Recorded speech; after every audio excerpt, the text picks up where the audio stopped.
जय श्री राम। सबको प्रणाम।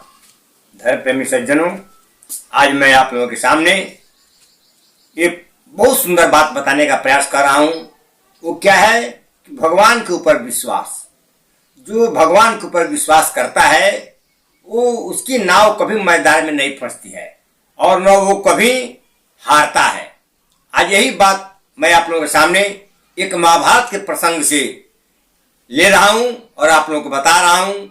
बंधुओं, जिस समय अभी महाभारत का युद्ध नहीं हुआ था, आपस में दोनों पक्ष में कौरवों में पांडवों में जमीन के लिए, अपना हिस्सा बखरा के लिए झंझट चल रहा था, उस समय भगवान श्री कृष्ण दूत बन करके, शांति दूत बन करके और समझाने के लिए गए दुर्योधन को कि भाई युद्ध मत करो और तुम लोग दोनों एक ही परिवार के हो, थोड़ा सा इधर उधर करके समझौता कर लो।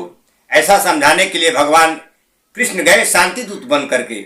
लेकिन वो कौरव समाज का जो अग्रगण दुर्योधन था वो इस बात को माना नहीं और उल्टा में वो तो ऐसा बोल दिया कि पकड़ लो इस ग्वाले को पकड़ लो और बांध दो। भगवान वापस आ गए। भगवान को क्या कोई बांधेगा, लेकिन भगवान वापस आ गए और वापस आने के बाद बोल दिए कि भाई अब ये युद्ध टलने वाला नहीं है। लेकिन इसके साथ ही भगवान एक मजाक सूझा और भगवान दुर्योधन की बात सुन करके और यहां आ गए। इसके बाद एक बार दुर्योधन से भगवान बोले कि ठीक है, हम तो दोनों के रिश्तेदार लगते हैं, आप लोगों को क्या चाहिए? एक तरफ मैं रहूंगा और एक तरफ हमारी नारायणी सेना रहेगी, जिसको जो पसंद हो वो ले लो। और हमको आप लोग लेंगे तो मैं कुछ लड़ाई में करूंगा नहीं, मैं शस्त्र नहीं उठाऊंगा, मैं किसी पक्ष में रह करके रहूंगा लेकिन लड़ाई नहीं करूंगा, शस्त्र उठाऊंगा ही नहीं। और एक तरफ जिधर हमारी सेना रहेगी वो सेना लड़ाई करेगी, तो आप लोग पसंद करो। ये सुन करके दुर्योधन बोला कि हमको नारायणी सेना चाहिए, हमको सेना की जरूरत, लड़ाई न करना है। इसलिए ऐसा बोल करके दुर्योधन भगवान का नारायणी सेना को ले लिया और भगवान बच गए।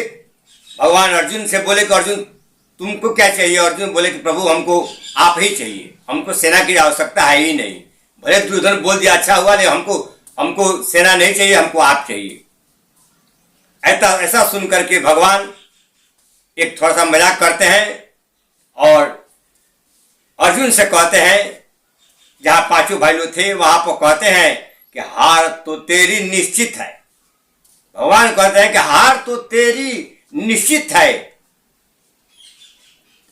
हे अर्जुन, तुम्हारी हार निश्चित हो गई, क्योंकि इस सेना को तो ले लिया दुर्योधन और तुम हमको लिए और हमको शस्त्र उठाना नहीं है। ये समझ लो, हार तो निश्चित है तेरी, हरदम रहेगा उदास।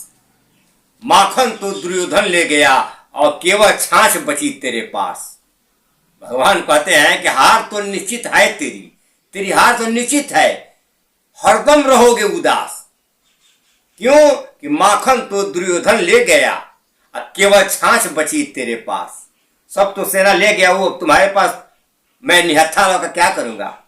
लेकिन देखिए अर्जुन का विश्वास। अर्जुन क्या कहता है कि हे प्रभु जीत तो निश्चित है मेरी।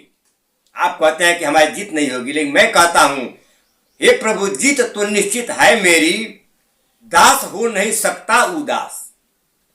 हे प्रभु जीत तो निश्चित है मेरी, दास नहीं हो सकता उदास। माखन लेकर क्या करूंगा जब माखन चोर ही है मेरे पास? मैं माखन लेकर क्या करूंगा? माखन चोर मेरे पास है तो हमको वो माखन नहीं चाहिए जो दुर्योधन ले गया। यही बात आप लोगों के सामने बता करके मैं अपनी वाणी को विराम देता हूं कि भगवान पर जो विश्वास करता है उसको क्या होता है आप लोग समझ गए। लास्ट में रिजल्ट क्या हुआ आप लोगों को पता है, किसकी जीत हुई किसकी हार हुई आप लोग समझ गए। यही बताकर मैं अपनी वाणी को विराम देता हूं। जय जय श्री कृष्ण।